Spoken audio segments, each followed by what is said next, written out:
It's the cold the last few days that was really hard.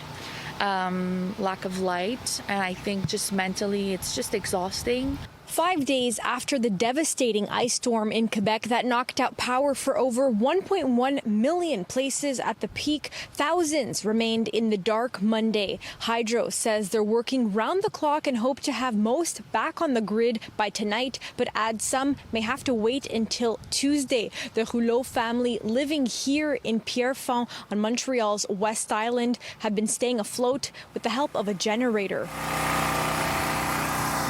The hardest is the heat, and that time of the year, it's not even that cold. So I can only imagine if it was colder, 5 days, we wouldn't have been able to make it, even with a generator.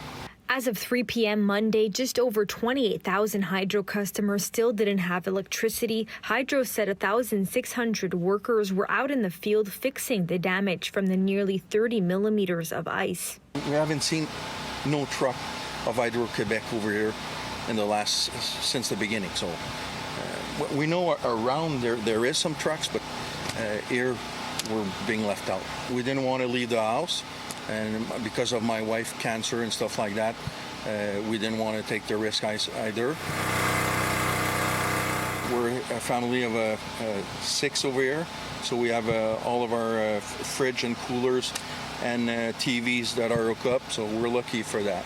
But even with a generator, it's not perfect for the Rouleau family. We're not really able to cook any hot meals. We can't have all of our appliances plugged in because it would be too much for the generator.